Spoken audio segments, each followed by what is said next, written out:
India का सौभाग्य है कि हमारे पास इतने प्यारे बच्चे हैं। 100% मार्क्स लेने वाली स्किल हमारी कंट्री में है। सर 12th हो गई, बच्चे की 18 ईयर एज हो गई, अब आ गया वो वक्त जब पेरेंट्स के लिए एक स्ट्रेस भरा वक्त की अब क्या करेंगे बच्चे का। 10% पेरेंट्स ऐसे हैं जो एडवांस चलते हैं। अब उसमें से कुछ बच्चे तो बिल्कुल उनकी एक्सपेक्टेशंस को फुलफिल किया होगा, पर बहुत सारे ऐसे बच्चे होंगे जो पेरेंट्स की एक्सपेक्टेशन को फुलफिल नहीं कर पाए। 16 लाख समथिंग बच्चों ने अपना +2 का एग्जाम दिया, 14 लाख के आसपास बच्चों ने एग्जाम क्लियर किया।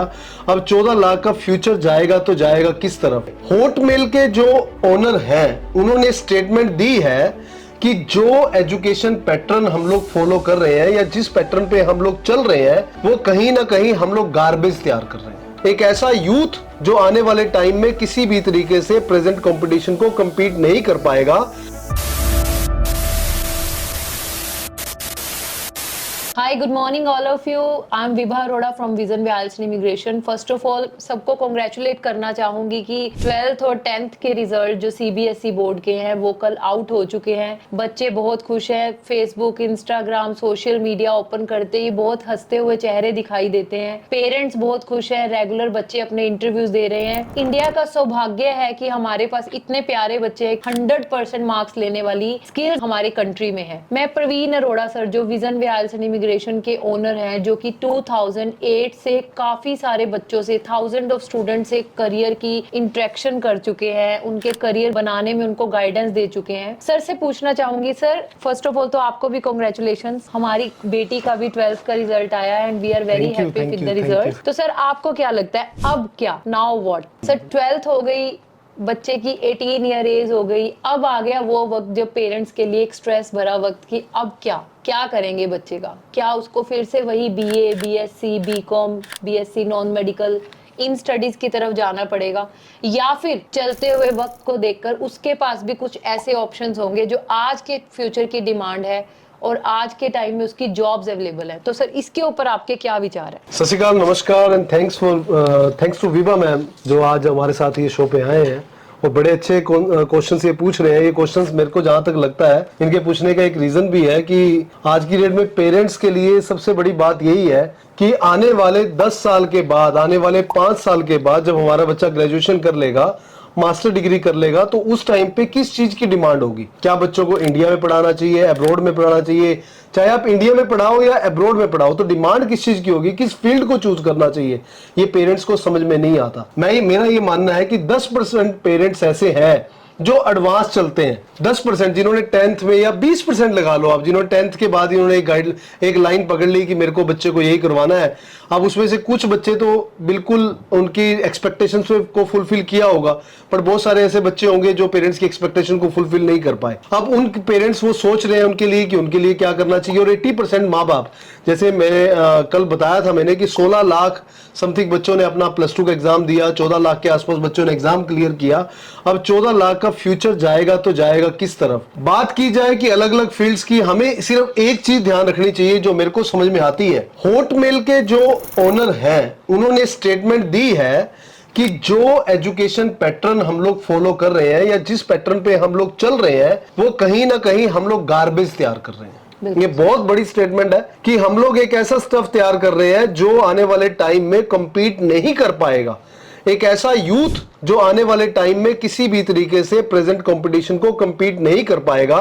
तो इस टाइम पे पेरेंट्स के लिए और स्टूडेंट्स के लिए बड़ा क्रूशियल टाइम है जब आपको चूज करना है कि आपको आखिर करना क्या है, किस फील्ड के अंदर स्टडी करनी है। और आने वाले आपको खुद सर्च करना चाहिए कि आने वाले 10 साल के बाद, 5 साल के बाद उस फील्ड की डिमांड क्या रहेगी। और सर आप ये देखो कि ये आपने बोला कि हॉटमेल के ओनर ने एक स्टेटमेंट दिया, बट सर जो हमारा बच्चा है आप देखो कि कितना क्वालिटी बच्चा निकल रहा है कि हैरानी हो रही है कि हमारे टाइम में 60-70% वाला डिस्ट्रिक्ट टॉपर, स्टेट टॉपर था। आज के टाइम में बच्चों की 100%, मतलब इनका माइंड नहीं है, दैट इज ए कंप्यूटर। उसी को यूटिलाइज करना चाहिए। ब्रेन ड्रेन की अगर बात करें तो फॉरेन की जो कंट्रीज हैं, जो यूनिवर्सिटीज हैं, वो भारत का बच्चा क्यों लेना चाहते हैं। वो इसलिए लेना चाहते हैं कि वो बच्चा हमारे पास आ जाए, आपने फाउंडेशन दे दिया, अब आगे हम लोग तैयार कर लेंगे उसको, यही उनका पर्पज है। तो जब वो आगे तैयार करते हैं, वो तैयार करेंगे बच्चों को आने वाले फ्यूचर के हिसाब से। सपोज करो आज की बात हम हम लोग करें, किसी भी फील्ड की बात कर लो, अगर हम लोग ये नहीं देखेंगे पर्टिकुलर उसी लाइन पे चलते रहेंगे, चलो जी +2 कर ली, अब बीकॉम कर लो, अब नॉन मेडिकल आपने वो कर लिया, आर्ट्स कर लिया,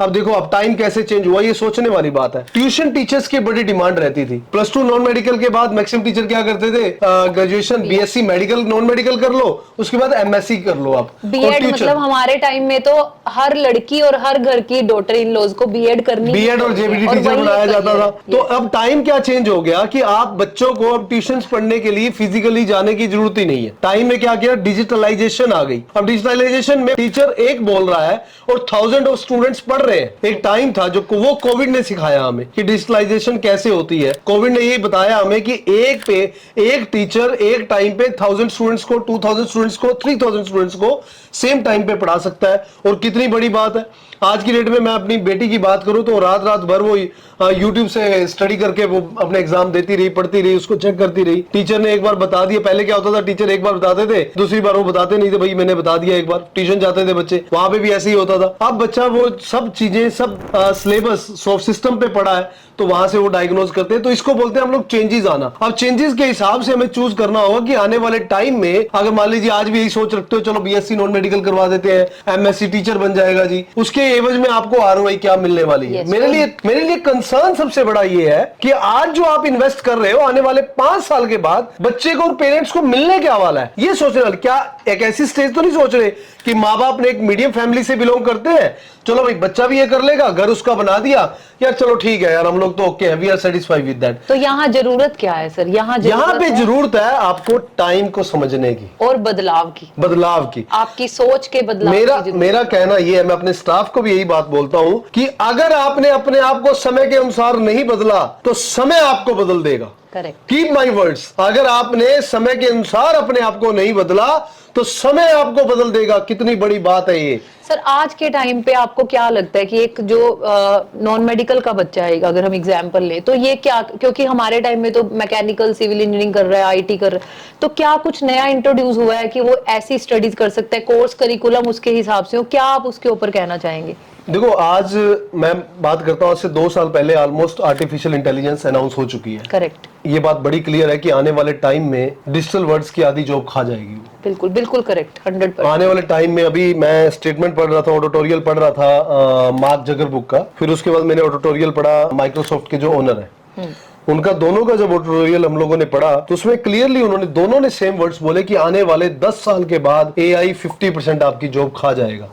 मतलब वो हमारे लिए एक डाइसी सिचुएशन होगी। क्या आपको नहीं लगता कि हमें अपने आप को, उनका कहने का मतलब आपको डराने का नहीं था, उनका कहने का मतलब ये था कि जो 10 साल बाद आपको चैलेंज आने वाला है, वो क्यों ना हम लोग आज ही उसके हिसाब से पहले ही प्रिपेयर हो जाए। अब प्रिपेयर होने के लिए आपको उसके हिसाब से यूनिवर्सिटी, कॉलेज चाहिए। अब हमारे भारत की मैं अगर बात करूं, ये मैं ऑडिटोरियल आज सुबह पढ़ रहा था, जो बिल गेट्स ने बोला या मार्क जकरबर्ग जी ने बोला, मैं स्टेटमेंट्स क्या पढ़ रहा था, मैंने ये पढ़ा कि आने वाले टाइम में आपको क्या कोर्सेज करने चाहिए जिनकी डिमांड आने वाले टाइम में बहुत ज्यादा है, किस फील्ड में आपको जाना चाहिए। जैसे हम लोग नॉन मेडिकल की बात कर रहे थे, नॉन मेडिकल में बताया गया कि अगर मैं आईआईटी की बात कर रहा हूं तो ये कोर्सेज जो मैं आपको बताने जा रहा हूं, ये आईआईटी ऑलरेडी इंडिया में शुरू कर चुकी है। अब क्वेश्चन ये है, आईआईटी के अंदर बच्चा पढ़ेगा कितना, नीट के अंदर बच्चा पढ़ेगा कितना, सीट तो है नहीं हमारे पास। तो उन बच्चों के लिए ऑप्शन क्या है? तो उन बच्चों के लिए ऑप्शंस हैं। आम इंजीनियरिंग कॉलेज में तो नहीं पढ़ाया जाता। अब मैं कहीं की बात करूं, लोकल सिटी में एक कॉलेज है, एक कॉलेज बॉम्बे आईआईटी क्या है, उसका कंपैरिजन आप कैसे करोगे? आईआईटी में आपको एडमिशन मिला नहीं, लोकल आपको पढ़ाया नहीं जाता, तो आपके पास अल्टरनेट क्या है? जैसे मैं पढ़ रहा था तो आज की डेट में नॉन मेडिकल की जो आपने बात करी, उनको बोला गया कि artificial intelligence and data science 2 ऐसे फील्ड है जहां पे बच्चे का फ्यूचर सिक्योर है। क्योंकि जिस तरीके से हम लोग डिजिटलाइज हो रहे हैं, साइबर क्राइम बढ़ रहे हैं, साइबर सिक्योरिटी की तरफ जाना चाहिए, डाटा साइंस की तरफ जाना चाहिए, एआई के अंदर फर्दर न्यूरल नेटवर्क है, डीप लर्निंग है, उनकी तरफ जाना चाहिए, क्योंकि मशीन लर्निंग की तरफ जाना चाहिए। ये हमारे भारत के अंदर भी कोर्सेज अवेलेबल है। ये सब्जेक्ट्स इंट्रोड्यूस हुए हैं, कुछ कोर्सेज, ये कोर्सेज इंट्रोड्यूस हो गए हैं कि आर्टिफिशियल इंटेलिजेंस है तो उसमें आप क्या क्या पढ़ने वाले हो। साइबर सिक्योरिटी है, आपका साइबर सिक्योरिटी आज आप देख लो कि डिजिटल फ्रॉड कितने होते हैं। रात को आपको एआई का वो यूज करके आपको आवाज भी सेम मेरी आवाज आ जाएगी आपको, और आप बोलोगे मेरे को पासवर्ड चाहिए, तो आप मेरे को इमीडिएटली पासवर्ड दे दोगे और हमारे साथ क्राइम हो जाएगा। तो आरबीआई की इंस्ट्रक्शंस भी आप लोग अपनी टीवी चैनल्स पे देखते ही होंगे कि रेगुलर एडवर्टीजमेंट आते हैं कि कोई भी फिक, तो वो सब कुछ क्या है, वो बेसिकली डिजिटल फ्रॉड ही है। तो बहुत अच्छा गाइड किया है सर ने कि आप देखो कि ग्रीन एनर्जीज की तरफ जा सकते हो, डिजिटल फ्रॉड उसके बाद भी बड़ा इंटरेस्टिंग है, जैसा कि हम लोग अभी डिस्कस कर रहे थे शो शुरू होने से पहले, साइबर सिक्योरिटी से लेके ब्लॉकचेन इंट्रोड्यूस हुआ है। अब डाटा क्या होता था, पहले डाटा पुराने उस पे सेव होता था। मान लीजिए आपने प्रॉपर्टी की रजिस्ट्री करवाई, मेरे नाम रजिस्ट्री करवा दी, पहले आप मना कर दिया और फिर मैंने मना कर दिया। फ्रॉड, यस, फ्रॉड, वो भी फ्रॉड है जो कोर्ट के अंदर केसेस चल रहे हैं। अब क्या कर रहे हैं, उसको सेंट्रलाइज सिस्टम कर रहे हैं। एक ब्लॉकचेन टेक्नोलॉजी आई है। आज हमारी जो डिस्कशन होगी वो ब्लॉक्स में शिफ्ट कन्वर्ट हो जाएगी। वो कन्वर्ट होने के बाद एक चेन के थ्रू ही, एक इंटरनेट के थ्रू ही आप वहां पे पहुंच सकते हो, ऐसे नहीं पहुंच पाओगे। जो आपने आज कमिटमेंट करी वो आपकी उन्होंने प्रिजर्व कर ली। वो ब्लॉकचेन टेक्नोलॉजी इंट्रोड्यूस हो गई है जो बताएगी कि आपने उस टाइम पे क्या पेमेंट ली थी, आपका लेजर पूरा मेंटेन कर लेंगे। इसे वो उसकी टेक्नोलॉजी की जरूरत आज की डेट में बिजनेस में बहुत ज्यादा हो गई है। मान लीजिए आप B2B बिजनेस करते हैं, कोई भी फील्ड का बिजनेस करते हैं, आप वो बोलता है कि मैंने पेमेंट दे दी और आपने नहीं दी, तो ब्लॉक्स बनते हैं डाटा सिक्योरिटी के, उसको सेव किया जाता है।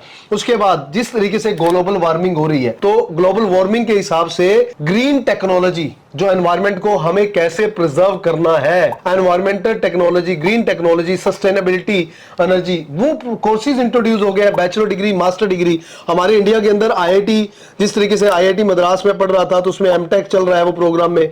बट तो क्या ये जो सर ने ग्रीन टेक्नोलॉजी, अगर मैं लेमैन लैंग्वेज में बात करूं, तो जो आप इलेक्ट्रिकल व्हीकल्स देख रहे हैं, ये सब ग्रीन टेक्नोलॉजी का ही बाद में, क्योंकि खत्म भी होंगे, इसको प्रिजर्व कैसे किया जाएगा, एनवायरमेंट को बचाया कैसे जाएगा, क्यों आर्टिफिशियल इंटेलिजेंस है तो ग्रीन टेक्नोलॉजी में पढ़ाया जाएगा और यही हमारा करियर है, यही हमारा फ्यूचर है। अभी मैं थोड़ा टाइम पहले मैंने कुछ पढ़ा, अभी मेरे जो टीम है वो एक सिस्टम लेके आए। यू कुड नॉट बिलीव, अभी तो लैपटॉप हम लोग यूज करते हैं, CPU यूज करते हैं, हार्ड डिस्क यूज करते हैं, पूरा सिस्टम रहता है। अभी जस्ट इतना कंप्यूटर आ गया है, इतनी, ये मेरे हाथ के साइज का कंप्यूटर आया है और एप्पल ने उसको इंट्रोड्यूस किया है। और वो just you have to connect with your LCD लेनी है आपने, वो कनेक्ट करनी है। मतलब आपका बॉक्स इतना बड़ा होता था, फिर इतना बड़ा हो गया, आज वो हाथ में आ गया आपके। उस कंप्यूटर को लेके आप कहीं भी चले जाओ, LCD लगाओ और चला लो। मतलब वो जो अब वो आगे आने वाले 5 साल बाद वो सारा प्रिजर्व कर लेगा। तो वो जो डाटा बचेगा, वो जो इतना गार्बेज बचेगा, वो जाएगा कहां पे? एनवायरनमेंट कैसे सेव करेंगे हम लोग? थाउजेंड्स ऑफ सैटेलाइट्स एनवायरनमेंट में घूम रही है, कैसे उसको बचाया जाएगा? मतलब we have to think in a next level. हमें सोचना होगा कि जो समय के हिसाब से क्या जरूरत है, उसके हिसाब से हमें डिसाइड करना होगा। तो सर ने बहुत अच्छा इंट्रोड्यूस किया। मुझे लगता है नॉन मेडिकल के स्टूडेंट के लिए तो क्लियर कट पाथ हो गया कि अभी क्या क्या ऑप्शन बचते हैं। तो इसी तरीके से हम बात करते हैं मेडिकल के स्टूडेंट्स का, बिकॉज नीट का जो एग्जाम था वो काफी टफ आया। बच्चों के जो फीडबैक्स थे वो अनफॉर्चुनेटली फिजिक्स के सब्जेक्ट्स को लेके बहुत ही मतलब अच्छे नहीं थे। I see lots of people crying a lot.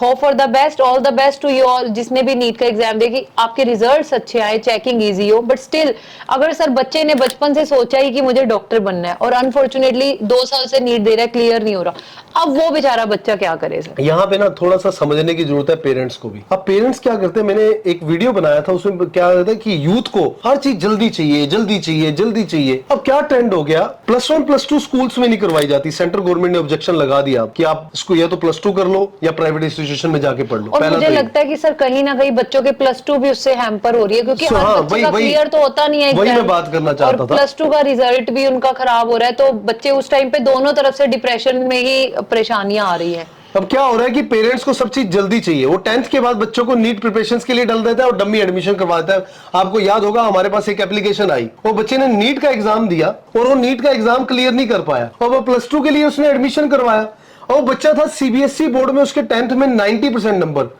अब आपको पता है कि क्या हुआ? अब उस बच्चे ने +2 में नीट का एग्जाम दिया, नीट का एग्जाम क्लियर हुआ नहीं, +2 उसने ओपन बोर्ड से की। सारा 90% का बच्चा और ओपन बोर्ड से +2 कर रहा है, आप सोचो उसकी क्या वैल्यू रह गई। और अभी 1-2 लाइव एग्जांपल तो मैंने ऐसे भी देखे जिसमें बच्चों ने जेई का एग्जाम का प्रिपरेशन कर रहे हैं लास्ट 2 ईयर से, इंटेलिजेंट बच्चे, और +2 के एग्जाम्स में बिकॉज डाइवर्सिफिकेशन होगी, तो जब +2 का रिजल्ट आया तो बिलो 75% आया। अब वो जेई को अपीयर करने के लिए एलिजिबल ही नहीं रहे। तो कितना बड़ा क्वेरी रेज हो गया कि 2 साल से आप एक चीज को प्रिपेयर किए जा रहे हो और आज आप इस स्टेज पे पहुंच गए कि आप अपीयर ही नहीं, आप मतलब एलिजिबल ही नहीं हो कि एग्जाम। आज हमें ये सोचना चाहिए कि अगर हम +2 करवा रहे हैं ना बच्चों को, देखो प्लस टू की जो एज हो गई है, 16 साल में 17 साल में बिल्कुल, बच्चा बिल्कुल, प्लस टू कर लेता है, तो पेरेंट्स को इतनी जल्दी क्यों है कि वो 10th के बाद ही उसको कॉम्पिटिशन्स में डाल देता है। आप उसको बढ़िया मार्क्स लेने दें, उसके ब्रेन को ग्रूम करने दें, +1 कर ले, +2 कर ले, बढ़िया तरीके से उसने परफॉर्म कर लिया, तो उसके बाद फिर डिसाइड करो। आपने कोचिंग दिलवानी है, 1 साल फुल फ्लैज लगवाओ, कोई प्रॉब्लम नहीं है। आपने जो भी फर्दर करना है आप डिसाइड करो, वो करो। बट यहां पे सोचने वाली बात है कि हम लोग +1 +2 को फॉर ग्रांटेड क्यों ले लेते हैं। फिर जब आपके नीट का एग्जाम क्लियर हो जाता है और आपके 75% मार्क्स नहीं आ पाते, या फिर आपका जेई का एग्जाम क्लियर हो जाता है, 75% मार्क्स नहीं आते, फिर भी तो पेरेंट्स के लिए, फैमिली के लिए एक सिचुएशन डाइसी हो जाती है। अब तो सुनने में यह भी आया कि कुछ स्कूल्स ने 6 के बाद शुरू कर दिया। क्यों हम लोग, आपको नहीं लगता कि आज की डेट में हमारे बच्चों की हाइट कम होती जा रही है? सोचना चाहिए, हाइट इसलिए कम होती जा रही है क्योंकि बच्चों के ऊपर बर्डन इतना डाल रहे हो, आप लोग इतना बर्डन डाल रहे हो कि बच्चा सोचने पे मजबूर हो गया यार। किसी भी हॉस्पिटल में चले जाओ आपको रश ही रश मिलेगा। छोटे छोटे बच्चे डिप्रेशन का शिकार हो चुके हैं। उसका कारण क्या है? क्योंकि हम जब अपने बचपन में थे तो हम सड़कों पे खेलने जाते थे, गलियों में खेलने जाते थे, अलग अलग टाइप्स की गेम थी। आज क्या है? आज या तो उनके हाथ में मोबाइल है या टीवी है, और लास्ट में अगर कुछ नहीं है तो बहुत सारा स्टडी का प्रेशर है। तो I would request all of you कि हम हर चीज को एज के हिसाब से ही चलने दें। बच्चे ने +2 किया, आप तब उसका 1 साल का गैप करवाएं। +2 में अच्छा मार्क्स है, 1 साल is more than enough. 1 year is too much. जिसने पढ़ना है ना, वो 1 ईयर अगर दिन रात करके पढ़ता है तो 100% क्रैक होती हैं चीजें। ऐसे हंड्रेड्स ऑफ एग्जाम्पल है इंडिया के अंदर जो IAS IPS को 1 ईयर के अंदर क्रैक कर लेते हैं, बट वो 1 ईयर कंप्लीट उनका उसी चीज में फोकस्ड होता है। अब हमारे बच्चे बहुत ज्यादा डाइवर्सिफाई हो चुके हैं। तो सर अब वापिस से अपने टॉपिक पे आते हैं कि अब वो +2 का बच्चा जो 2 साल से नीट की प्रिपरेशन कर रहा था, वो MBBS नहीं कर पा रहा, क्या उसके पास अभी भी ऑप्शन है कोई MBBS कर पाए? वो देखो, हमें ना ग्लोबली सोचना चाहिए कि आज की डेट में कनेक्टिविटी इतनी शानदार हो गई है। सपोज करो आप दिल्ली के अंदर बैठे हो और आपको बैंगलोर जाना है या आपको केरला जाना है, तो आपके 3-4 घंटे आपके फ्लाइट्स में चले जाते हैं। तो एशिया के अंदर बहुत सारी ऐसी कंट्रीज हैं जो बच्चे अपना ड्रीम फुलफिल नहीं कर पाए MBBS डॉक्टर बनने का, और पेरेंट्स का प्रेशर है। मैं ऑनेस्टली बोलना चाहता हूं कि अगर आप MBBS करना चाहते हो तो आपके पास अब्रोड के अंदर, हमारे पास एशिया के अंदर ही, चाहे आप रशिया लगा लें, यूक्रेन लगा लें, कजाकिस्तान लगाएं, किर्गिस्तान लगाएं, फिलीपीन लगाएं, बांग्लादेश, चाइना, इन कंट्रीज के अंदर अगर आपका भारत के अंदर MBBS में 1,10,000 सीट्स में आपका नंबर नहीं पड़ पाया, आपको डीमोरलाइज होने की जरूरत नहीं है। ये कंट्रीज आपका वेलकम करने के लिए तैयार बैठी हैं, वो भी cut off just 160 number, just 160। अगर आप SC या ST कम्युनिटी से बिलोंग करते हैं तो आपको 125 130, पहले ये भी नहीं चाहिए था। बिना नीट के एग्जाम के भी आप कर सकते थे, but medical council of India ने ये ऑब्जेक्शन लगाया कि हम लोग बच्चों को, फॉरेन के अंदर जो बच्चे पास होके आएंगे, जो इंडिया के अंदर अगर आप MBBS कर रहे हो, फॉरेन से आप MBBS करके आ रहे हो 5-5.5 साल की, तो दोनों को करने के बाद आपको एक क्वालिफाई एग्जाम देना है टू स्टार्ट योर प्रैक्टिस। उसका नाम है FMGE। वो करने के लिए आपको टेस्ट देना पड़ेगा प्रैक्टिस करने के लिए। FMGE जब आप दोगे तो उसमें पास होना जरूरी है। तो आप एजुकेशन चाहे आप इंडिया से लो या बाहर से लो, बात तो सेम है। पेरेंट्स आपके अफोर्ड कर सकते हैं, तो समस्या कहां पे है? इवन जो एशिया के अंदर बहुत सारी कंट्रीज हैं, उनके अंदर जो आज की डेट में जो वैल्यू है, जो कॉस्ट कितनी पड़ती है, आज आप प्राइवेट सीट की बात करें, भारत के अंदर 1.5-1.25 करोड़ की सीट आती है, 1.5 करोड़ रुपए की सीट आती है। पर जो वहां की बात, जहां की एशिया की बात कर रहा हूं मैं, जो कंट्रीज मैंने नाम बताए हैं आपको, यहां पे 22 लाख से लेके 40 लाख रुपए में आपकी कंप्लीट MBBS होती है। What else you want? तो अच्छा ऑप्शन है, तो बहुत बढ़िया ऑप्शन है और हमें सोचना चाहिए इसके बारे में। अगर आप अपना जो ड्रीम है, जो बचपन से देखते चले आ रहे हैं, अगर आप इंडिया में पूरा नहीं कर पाए तो क्या हुआ? बिकॉज वर्ल्ड, सर ने बहुत अच्छा बोला कि कनेक्टिविटी देखो कितनी स्ट्रॉन्ग है। अब यहाँ से दिल्ली जाने में हमें 8 आवर्स लगते हैं, तो वहां से हमें इंडिया आने, यूके से इंडिया आने में 8 आवर्स लगते हैं। तो क्या फर्क पड़ता है कि आप यूके में पढ़ रहे हो या कजाकिस्तान में पढ़ रहे हो या बांग्लादेश में पढ़ रहे हो या किसी बैंगलोर या हैदराबाद में? बात सिर्फ ये है कि आप जो आप ड्रीम करना चाहते हैं, फुलफिल करना, जो ड्रीम पूरा हो रहा है या नहीं हो रहा। देखिए, जिंदगी एक है, ड्रीम भी एक ही होना चाहिए, और उसको पूरा करने के लिए आपको शिद्दत से मेहनत करनी चाहिए। Very true. तो सारी वही कहना है कि अगर आप शिद्दत से कुछ मांगेंगे तो पूरी कायनात उससे आपको मिलाएगी। तो सर ने बहुत अच्छा आज हमें बताया, नॉन मेडिकल और मेडिकल दोनों स्टूडेंट्स के लिए एक बहुत अच्छी करियर गाइडलाइंस है कि उसी चीजों में पड़े रहना कि भाई यही करियर है, मुझे तो यही पता है कि BSc नॉन मेडिकल, या मुझे बस B.Ed करके JBT करके टीचर लग जा। Let's think something differently, because जो डिफरेंट सोचेगा वही सक्सेस की तरफ जाएगा, अदरवाइज तो लाइफ सब लोग जी रहे हैं। तो सर ये बहुत अच्छा आपने गाइड किया। सर कॉमर्स के ऊपर भी कुछ कहना चाहेंगे? कॉमर्स से पहले मैं बड़ा इंटरेस्टिंग एक टॉपिक मेरे दिमाग में आ रहा है जो आप सभी के लिए जानना जरूरी है कि 2035, मैंने सर्च किया अभी कि 2035 में क्या कौन सी जॉब्स हमारे लिए अवेलेबल रहेंगी। जो 2035 10 साल बाद उन्होंने लिखा creative fields, jobs that require creativity, innovation, artist expression like the musician, artist and the writers are likely to be less impacted by AI. Yes. Second उन्होंने लिखा health care. Basically they want to say कि skills बिल्कुल आपके पास ही रहेंगी, उसको अगर आप AI नहीं मतलब ले अगर आप डॉक्टर बनना चाहते हो, एमबीबीएस करना चाहते हो तो अपना ड्रीम पूरा करो, गो अहेड, कोई दिक्कत नहीं है। Skills को कोई आपसे कभी छीन नहीं सकता। नेक्स्ट लिखा हेल्थ केयर में roles in health care such as a doctor, nurses, therapist are likely to remain robust due to the need for the human interaction and the complex decision making.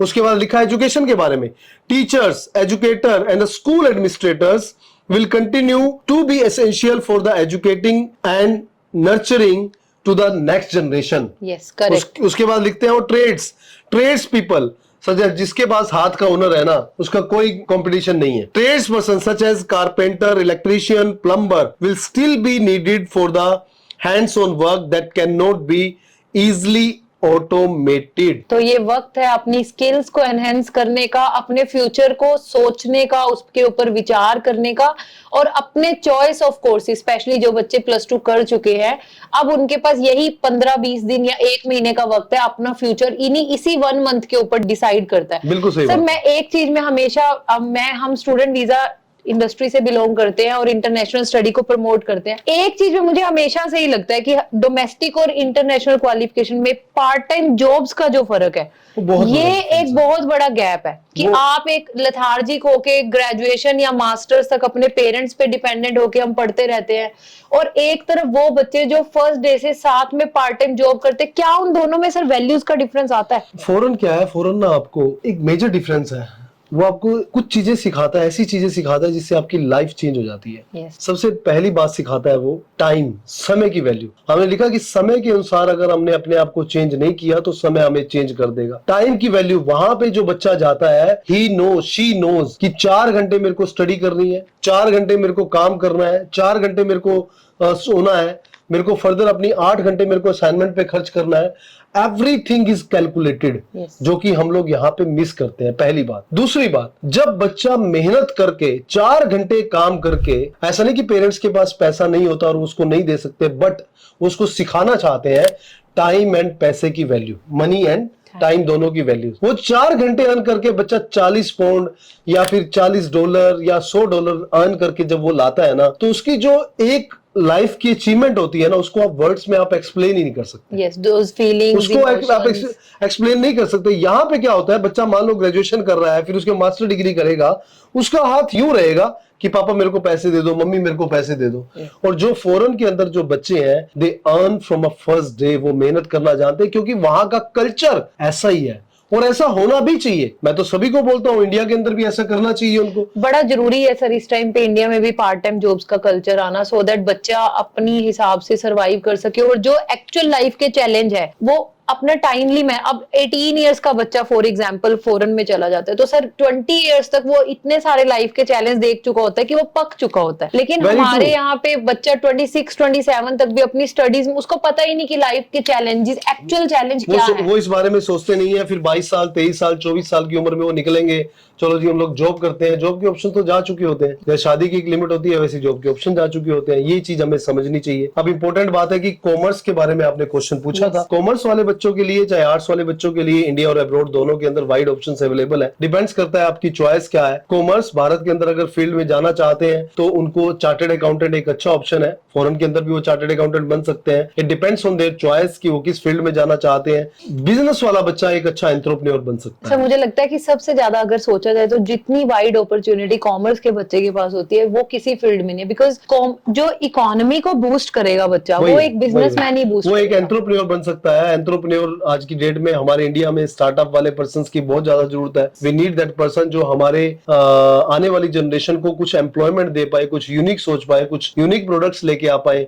India government भी उसको startups को promote करती है। आप चाहे भारत में पढ़े या भारत से बाहर पढ़े, कॉमर्स लाइन से हो, चार्टर्ड अकाउंटेंट बनना या अकाउंटेंट बनना is not a solution. We have to think some extraordinary way से हमें सोचना पड़ेगा और इस तरीके से सोचना पड़ेगा कि आप दूसरों को भी जॉब दिलवा पाए। तो जब स्टार्टअप की बड़ी आप वैल्यूज है। सोसाइटी में कोई प्रॉब्लम को देखते हैं कि ये प्रॉब्लम है और उसका कोई सॉल्यूशन इंट्रोड्यूस करते हैं, तो वो होता है ट्रू वो एक होता है entrepreneur, true entrepreneur and startup। जो एक्चुअल में सोसाइटी की प्रॉब्लम्स को एनहेंस करने की बजाय उसको देखना चाहता है कि अभी इसका सॉल्यूशंस क्या है। तो कॉमर्स, आर्ट सब बच्चों के लिए ऐसा नहीं है कि नॉन मेडिकल और मेडिकल वाला एंटरप्रेन्योर नहीं, they can become entrepreneur. So definitely you need to enhance your skills. आपके अंदर स्किल्स होंगी तो आप कुछ भी कर सकते हैं। तो सर बहुत अच्छा सेशन रहा आपके साथ। आई बिलीव कि बच्चों को काफी अच्छा पता लगा होगा कि फ्यूचर में वो क्या कर सकते हैं। प्रवीण सर के साथ फिर से मिलेंगे, उनकी नॉलेज को अपने बच्चों के करियर में बनाने में definitely we will use it. तो अगर आप कुछ कहना चाहेंगे सर? मैं सिर्फ यही कहना चाहूंगा दोबारा कि समय के साथ अपने आप को बदलिए, नहीं तो समय आपको बदल देगा।